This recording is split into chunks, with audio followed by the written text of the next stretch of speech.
Hi friends, welcome to our channel my tubal exam. Friends, आज हम लोग Bihar police practice set का special set का पार्ट 2 देखने जा रहे हैं। इसमें भी हमने 50 MCQ प्रश्नों को शामिल किया है, जो आपके 14 मार्च और 21 मार्च को होने वाले बिहार पुलिस के एग्ज़ाम के लिए बहुत ही महत्वपूर्ण साबित होगा। तो चलिए शुरू करते हैं बिहार पुलिस के इस स्पेशल प्रैक्टिस सेट के भाग 2 को।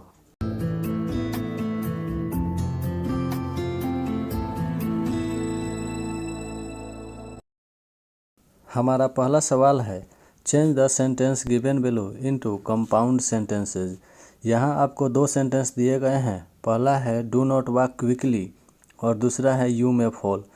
आपको इन दोनों सेंटेंस को कंबाइन करके यानी एक साथ करके एक कंपाउंड सेंटेंस यानी मिश्रित सेंटेंस बनाना है। तो इसका सही उत्तर हो जाएगा option A, do not walk so quickly you may fall. ताश के पत्तों का शहर उपन्यास के लेखक कौन हैं? तो दोस्तों, ताश के पत्तों का शहर उपन्यास के लेखक राजकमल चौधरी हैं। हमारा सही उत्तर ऑप्शन बी होगा। वनों की कमी, नगरीकरण और प्रदूषण का बढ़ना सभी निम्नलिखित में से किस कारण से होते हैं? यानी ये जो 3 फैक्टर दिए गए हैं, आपको बताना है कि ये तीनों फैक्टर इनमें से किस कारण से संभव हैं। तो इसका सही उत्तर हो जाएगा ऑप्शन डी, आबादी बढ़ना। यानी आबादी के बढ़ने से ये तीनों कारण उत्पन्न होते हैं। नागार्जुन का मूल नाम क्या था? ये नागार्जुन जो हैं यह एक कवि हैं और इनका मूल नाम वैद्यनाथ मिश्र था। दिल्ली की सड़कें महज सड़कें नहीं हैं, वे तो किसी चित्रकार के एल्बम के पन्ने हैं। उपयुक्त कथन निम्नलिखित में से किसके द्वारा कहा गया? तो इस कथन को कहने वाले कवि जो हैं वह मीर तकी मीर हैं। हमारा सही उत्तर ऑप्शन बी होगा। जयप्रकाश नारायण को किस लिए जाना जाता है? तो आइए देखते हैं जो ऑप्शन दिए गए हैं उनको। पहला ऑप्शन है, यहाँ एक होगा 1970 में इंदिरा गांधी के विरुद्ध विपक्ष का नेतृत्व करने के लिए। तो यह करेक्ट है कि इन्होंने 1970 के दौरान इंदिरा गांधी के विरुद्ध विपक्ष का नेतृत्व किया था। दूसरा है अगस्त क्रांति आंदोलन चलाने के लिए। तो अगस्त क्रांति आंदोलन इन्होंने नहीं चलाया था। तीसरा है रमन मैग्सेसे पुरस्कार प्राप्त करने के लिए। तो इनको रमन मैग्सेसे पुरस्कार नहीं दिया गया है। और चौथा है उपरोक्त में से सभी कारणों के लिए। तो चूँकि ये 2 कारण तो शामिल हैं ही नहीं, इसलिए यह ऑप्शन भी गलत है। हमारा सही उत्तर होगा ऑप्शन ए। शुष्क हवा संटा आना कहाँ बहती है? तो दोस्तों, यह शुष्क हवा संटा आना जो है वह अमेरिका के कैलिफोर्निया के घाटी में बहती है। हमारा सही उत्तर ऑप्शन डी होगा। अमेरिका के कैलिफोर्निया घाटी में इस हवा को शैतान हवा भी कहा जाता है। तो यह भी एक प्रश्न पूछा जाता है कि शैतान हवा या शैतान पवन किसको कहा जाता है? तो आप लोग उसका नाम याद रखेंगे, यह संटा आना पवन को कहा जाता है। The synonyms of prodigal is. आपको बताना है कि प्रोडिगल का सिनोनिम्स इनमें से कौन होगा? तो हमारा सही उत्तर हो जाएगा ऑप्शन सी, एक्स्ट्रावेजेंट। रेशम कीट पालन को कहते हैं। यानी आपको बताना है कि इन चारों में से किसका संबंध रेशम कीट पालन से है? तो हमारा सही उत्तर होगा ऑप्शन ए, सेरीकल्चर। दूसरा, अगर ऑप्शन बी की बात की जाए पीसी कल्चर, तो पीसी कल्चर में जो है यह मछली पालन से संबंधित है। तीसरा है एपी कल्चर, यह मधुमक्खी पालन से संबंधित है। तथा चौथा है हॉर्टिकल्चर, तो यह फलों के उत्पादन से संबंधित है या फलों की कृषि से संबंधित है। बंद परिवहन तंत्र किसमें पाया जाता है? आपको इन 4 ऑप्शन में बताना है कि इनमें से किसमें बंद परिवहन तंत्र पाया जाता है। तो इसका सही उत्तर हो जाएगा कशेरुकी में बंद परिवहन तंत्र पाया जाता है। पार्कस विधि द्वारा किसका निष्कर्षण होता है? ये जो 4 धातुओं के नाम दिए गए हैं, इनमें पार्कस विधि द्वारा चांदी का निष्कर्षण किया जाता है।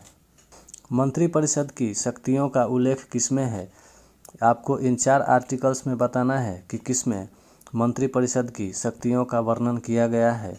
तो हमारा सही उत्तर होगा ऑप्शन बी, वह आर्टिकल 74 है।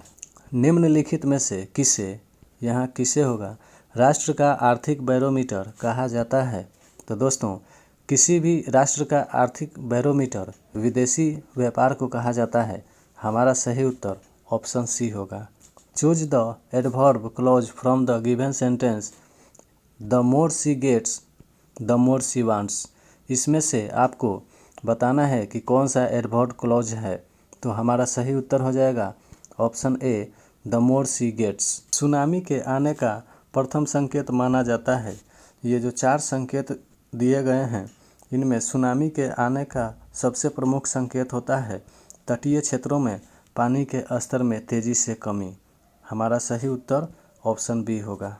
ऋग्वेद में निहित गायत्री मंत्र किस देवता को समर्पित है। तो दोस्तों यह गायत्री मंत्र जो है वह सावित्री को समर्पित है। यह गायत्री मंत्र ऋग्वेद के 3 मंडल में यानी 3rd मंडल में लिखा गया है तथा इस मंत्र को लिखने वाले महर्षि विश्वामित्र हैं। 5 जगत का वर्गीकरण किसने प्रस्तुत किया, यानी 5 किंगडम का वर्गीकरण किसने प्रस्तुत किया था। तो इसका सही उत्तर हो जाएगा ऑप्शन डी हक्सले के द्वारा किया गया था तथा इन्होंने वर्ष 1969 में इसका वर्गीकरण किया था। मानक अंतर्राष्ट्रीय मात्रक पद्धति में बल की इकाई होती है। आपको बताना है कि इनमें मानक अंतर्राष्ट्रीय मात्रक पद्धति में बल की इकाई कौन सी होगी। तो इसका सही उत्तर हो जाएगा ऑप्शन सी न्यूटन। पटना उच्च न्यायालय की स्थापना कब की गई थी। तो दोस्तों पटना उच्च न्यायालय की स्थापना 3 फरवरी 1916 को की गई थी तथा यह सवाल कई एग्जामों में कई बार पूछा जा चुका है। मंत्रिपरिषद लोकसभा के प्रति सामूहिक रूप से उत्तरदायी है। इसका अर्थ है कि आइए देखते हैं इन 4 ऑप्शनों में। पहला ऑप्शन है कि सभी मंत्री एक दल की भांति कार्य करेंगे। तो यह बिल्कुल सही है, तभी तो सामूहिक रूप से वह उत्तरदायी होंगे।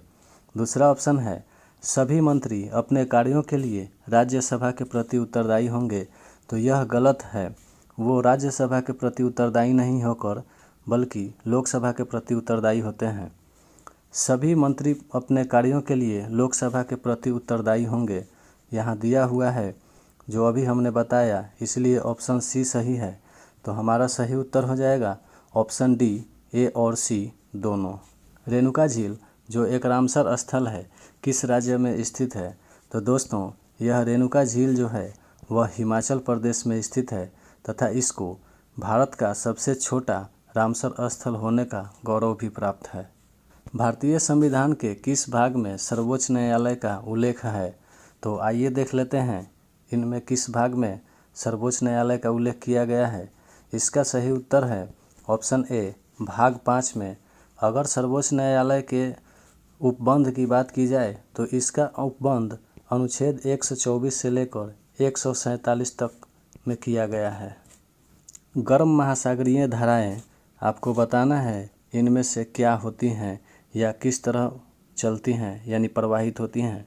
तो हमारा सही उत्तर हो जाएगा ऑप्शन बी ध्रुवों की ओर प्रवाहित होती हैं। अगर बात की जाए कि यह उत्पन्न कहाँ से होती हैं तो इनकी उत्पत्ति भूमध्य रेखा के निकट से होती है। जिंदगी नामा के रचनाकार कौन हैं। यह एक पुस्तक का नाम है। तो इसके रचनाकार जो हैं वह कृष्णा सोबती हैं। गरीबी के दुष्चक्र की अवधारणा किसने प्रस्तुत की थी। ये जो 4 अर्थशास्त्रियों के नाम दिए गए हैं इनमें हमारा सही उत्तर होगा ऑप्शन बी रोगनर नरकसे ने इसकी अवधारणा की थी। ईरान का पुराना नाम क्या है। ये जो 4 नाम दिए गए हैं इनमें हमारा सही उत्तर है ऑप्शन ए पर्सिया। यही ईरान का पुराना नाम है। बौद्ध भिक्षु किस ऋतु में उपदेश देना बंद कर देते थे। तो दोस्तों ये बौद्ध भिक्षु जो होते थे वे वर्षा ऋतु में अपना उपदेश नहीं देते थे। इस दौरान वे लोग कहीं शांति स्थल में निवास करते थे। बाकी के तीनों ऋतुओं में वे अपना उपदेश देने के लिए निकल पड़ते थे। नस्तलीक और शिकस्त निम्नलिखित में से क्या होती थी। तो ये नस्तलीक और शिकस्त जो हैं वह जातियों को डिनोट करती है, इसलिए हमारा सही उत्तर ऑप्शन ए होगा। लेंस की फोकस दूरी अधिकतम है। आपको बताना है कि किस रंग के लिए लेंस की फोकस दूरी अधिकतम होती है। तो इसका सही उत्तर होगा ऑप्शन ए लाल रंग के लिए। लोक प्लस एस्ना का सही संधि कौन सा होगा। ये जो 4 संधि दिए गए हैं या यूँ कहें कि शब्द दिए गए हैं, इनमें आपको बताना है कि लोक प्लस एसना मिलकर इनमें से कौन से शब्द का निर्माण करेंगे। तो इसका सही उत्तर होगा ऑप्शन सी, लोकायस्ना। ट्रांसलेट इनटू इंग्लिश, पृथ्वी पर जीवन है, इसका अगर इंग्लिश में ट्रांसलेशन किया जाए तो इसका सही उत्तर हो जाएगा option C, there is life on the earth. निम्नलिखित में से कौन संविधानेतर संस्था है, यानी कि इन 4 संस्थाओं में वह कौन सी संस्था है जिसका चर्चा संविधान में कहीं नहीं किया गया है। तो आइए देख लेते हैं इन 4 ऑप्शनों को। पहला है संघ लोक सेवा आयोग, तो यह संवैधानिक है क्योंकि संविधान में इसकी चर्चा की गई है अनुच्छेद 315 से लेकर 323 तक में। और दूसरा है वित्त आयोग, तो इसकी भी संविधान में चर्चा की गई है। वित्त आयोग का गठन अनुच्छेद 280 के तहत किया जाता है। तीसरा है चुनाव आयोग, तो यह भी संविधान में उपबंधित किया गया है और चुनाव आयोग के लिए आर्टिकल है 324 से लेकर 329 तक। एक जो ऑप्शन बच रहा है नीति आयोग, तो यही संवैधानेतर संस्था है जिसकी कहीं भी चर्चा संविधान में नहीं की गई है। इसलिए हमारा सही उत्तर ऑप्शन डी होगा, नीति आयोग। यह योजना आयोग के स्थान पर बनाया गया है। अंगामी वे जनजातियां हैं जो निवास करती हैं, यानी आपको इन 4 स्टेट या यूनियन टेरिटरीज में बताना है कि किस में अंगामी जनजातियां निवास करती हैं। तो इसका सही उत्तर होगा ऑप्शन डी, अंडमान व निकोबार में। भारत की नई आर्थिक नीति का मुख्य उद्देश्य क्या नहीं था। तो आइए देखते हैं इन 4 ऑप्शनों को। पहला ऑप्शन है जीवन स्तर को ऊंचा करना, तो यह ऑप्शन बिल्कुल सही है क्योंकि भारत की नई आर्थिक नीति के उद्देश्यों में यह शामिल था। दूसरा है आय और धन की असमानता को दूर करना, तो यह भी शामिल था। तीसरा है समाजवादी पैटर्न पर विकास करना, तो यह भी इस नीति में शामिल था। चौथा है किसानों की आय को दुगुना करना, यह इस नीति में यानी नई आर्थिक नीति में इसका यह उद्देश्य शामिल नहीं किया गया था। इसलिए हमारा सही उत्तर जो होगा वह ऑप्शन डी होगा। अ प्लस बड़ी ई बराबर ए किस प्रकार की संधि है। तो दोस्तों यह गुण संधि का उदाहरण है, इसलिए इसका सही उत्तर ऑप्शन बी होगा। एम्फीसाइमा रोग से प्रभावित होने वाला प्रमुख अंग कौन सा है। तो यह एम्फीसाइमा रोग जो है वह मुख्य रूप से फेफड़ा को प्रभावित करने वाला एक रोग है, इसलिए इसका सही उत्तर ऑप्शन ए होगा। What is the meaning of sycophant, यानी आपको बताना है कि सिकोफेंट का मतलब इनमें से कौन होता है। तो इसका सही उत्तर हो जाएगा ऑप्शन सी, चापलूस। चापलूस या नीच दोनों होता है। वैश्विक आर्थिक महामंदी का दौर कब शुरू हुआ था। तो दोस्तों विश्व में 1929 में वैश्विक महामंदी ने अपना प्रकोप बरसाया था, इसलिए इसका सही उत्तर ऑप्शन सी होगा 1929 में। प्रोजेक्ट ब्रेनवेव किससे संबंधित है। तो इसका सही उत्तर हो जाएगा ऑप्शन ए, कृत्रिम बुद्धिमत्ता से यानी आर्टिफिशियल इंटेलिजेंसी से। The son asked his mother if he, ये जो 4 ऑप्शन दिए गए हैं इनमें से कौन से ऑप्शंस के वर्ड्स यहाँ रख देने से यह सेंटेंस करेक्ट हो जाएगा। तो इसका सही उत्तर होगा option C, might go out. अगर यहाँ हम लोग माइट गो आउट रख दे रहे हैं तो यह सेंटेंस पूरी तरह से करेक्ट हो जाएगा। झरोखा दर्शन की प्रथा को किस मुगल शासक ने बंद करवा दिया। तो दोस्तों यह झरोखा दर्शन जो हुआ करती थी वह अकबर के द्वारा शुरू की गई एक प्रथा थी तथा इस प्रथा को बंद कराने वाले शासक का नाम औरंगजेब था। यह भी एक मुगल शासक थे। हमारा सही उत्तर ऑप्शन सी होगा, औरंगजेब ने झरोखा दर्शन की प्रथा को बंद करवा दिया। कंदारिया महादेव मंदिर किस शैली में बनाया गया है। तो दोस्तों यह बनाया गया है नागर शैली में। अगर बात की जाए कि यह कंदारिया महादेव मंदिर किस राज्य में स्थित है तो यह मध्य प्रदेश में स्थित है। वधु शब्द का बहुवचन है, तो आइए देखते हैं इन 4 ऑप्शनों को। पहला ऑप्शन है वधुएं, ये गलत है। दूसरा ऑप्शन दिया है वधुएं, यह भी गलत है। तीसरा है बधुए, यह भी ऑप्शन गलत है। चौथा ऑप्शन है बधुएं, तो यही हमारा सही उत्तर होगा। वधु शब्द का बहुवचन वधुएं होगा। बेसलपुर हड़प्पा स्थल वर्तमान समय में किस राज्य में स्थित है? तो दोस्तों, यह बेसलपुर हड़प्पा स्थल जो है वह गुजरात के कच्छ जिला में स्थित है, इसलिए इसका सही उत्तर ऑप्शन ए होगा। Fill in the blanks with suitable article. She wants to become engineer. तो दोस्तों, इन 4 ऑप्शंस में से एक ऑप्शन यहाँ आपको भरने हैं जिससे यह सेंटेंस करेक्ट हो जाए। तो आइए देखते हैं। यहाँ आप इंजीनियर शब्द को देख रहे हैं, यह ई से शुरू हो रहा है और ई जो है वह एक वॉवेल है और किसी भी वॉवेल के पहले हम लोग ए एन यानी एन का प्रयोग करते हैं। तो इसलिए हमारा सही उत्तर जो होगा वह ऑप्शन बी होगा। और यह इस तरह यहाँ ए एन लिख देने से यह सेंटेंस बनेगा, she wants to become an engineer, यानी वह एक अभियंता बनना चाहती हैं। अंग्रेज़ों ने भारत में जो स्थापत्य शैली अपनाई उसे क्या कहा गया? तो दोस्तों, अंग्रेज़ों के द्वारा अपनाई गई स्थापत्य शैली को नव रोमन शैली के नाम से जाना जाता है। हमारा सही उत्तर ऑप्शन सी है। सूर्यास्त नियम का संबंध किससे था? तो दोस्तों, यह सूर्यास्त नियम जो था यह स्तंभरारी बंदोबस्त से संबंधित एक नियम था।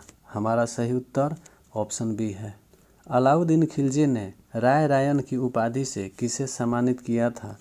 तो अलाउद्दीन खिलजी ने राय रायन की उपाधि राजा रामचंद्र को दी थी। इसका सही उत्तर ऑप्शन सी है। एशिया का नोबेल पुरस्कार किसे कहा जाता है? तो इसका सही उत्तर हो जाएगा ऑप्शन डी, रेमन मैगसेसे पुरस्कार को एशिया का नोबेल पुरस्कार कहा जाता है। अगर बात की जाए कि प्रथम भारतीय जिनको रेमन मैगसेसे पुरस्कार मिला तो वो थे विनोबा भावे। भारत का पहला फुटबॉल क्लब कौन था? ये 4 फुटबॉल क्लब्स के नाम दिए गए हैं, तो इसमें सही उत्तर है ऑप्शन बी, डलहौजी क्लब। यही भारत का पहला फुटबॉल क्लब था। तो दोस्तों, आज हम लोगों ने कुल 50 MCQ प्रश्नों का एक सेट देखा जो बिहार पुलिस 14 मार्च और 21 मार्च 2021 को होने वाले एग्ज़ाम के लिए बहुत ही महत्वपूर्ण साबित होगा। और मेरा उम्मीद है कि यदि आप लोग ईमानदारी से इस प्रैक्टिस सेट को जारी रखते हैं तो आप लोगों का रिजल्ट होना लाजमी है।